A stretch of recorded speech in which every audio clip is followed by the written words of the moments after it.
Basic concepts of the Bhagavad Gita. In this section, we will learn about mind as explained in the Bhagavad Gita. Mind is the source of all perceptions. If mind is in dream, we hear but it doesn't get registered.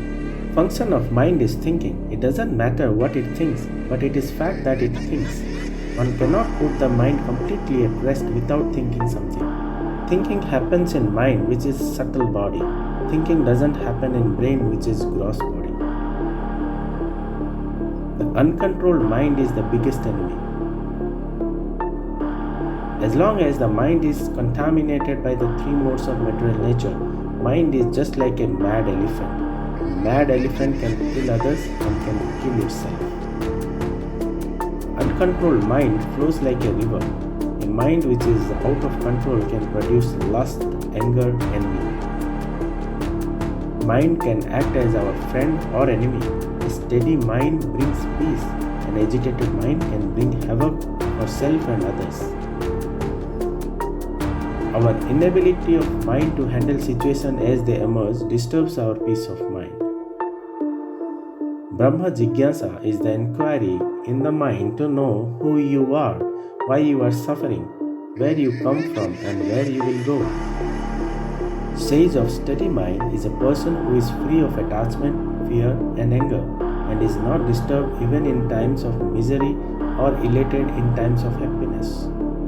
Samadhi means steady mind. It is the state in which the mind is fixed for understanding the self.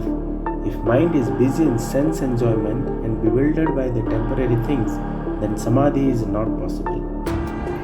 If mind is restless and unsteady, it goes helter-skelter, so it needs to be tamed. Tame the mind by spiritual forces, by the power of soul. Mantra, which means man plus tra.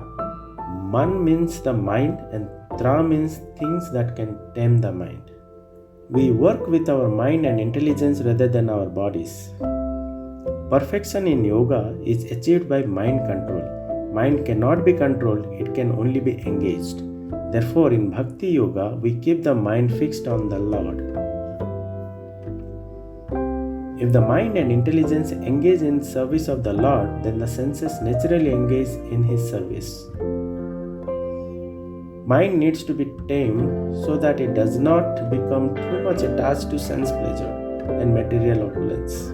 Without being fully Krishna conscious, controlling one's mind and senses is extremely challenging. One cannot stop engaging the mind in material enjoyment unless engages the mind in Krishna. Because Krishna consciousness is such a wonderful transcendental thing that the material pleasure automatically becomes distasteful. As if a man who was starving got enough nutritious food to satisfy his hunger, as if a man suffering from heat of the sun gets a shelter. We should always engage our mind in reading Vedic literatures given to us by Vyasadeva. However, materialists engage their mind in reading numerous materialistic books, magazines and newspapers. Though many learned sages, philosophers and transcendentalists attempt to control the senses, even the greatest of them occasionally fall victim to material sense enjoyment due to the agitated mind. Therefore, it is very difficult to control the mind and senses without being fully Krishna conscious. One who restricts senses but his mind dwells on sense objects is called a pretender. Engage your mind in Krishna rather than material things. Fix your mind in the lotus feet of Lord Krishna.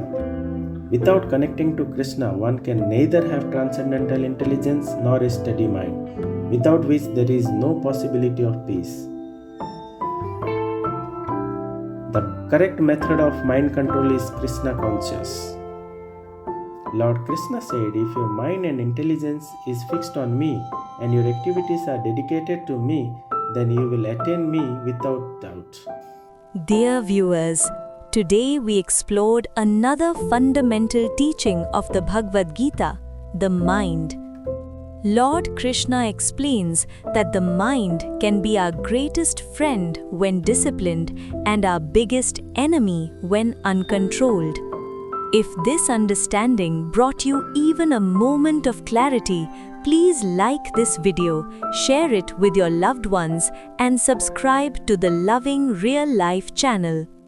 In the next video, we'll dive deeper into more fundamental concepts of the Bhagavad Gita and understand how they shape our thoughts, actions, and life. Stay connected with us on this spiritual journey. Jai Shri Krishna.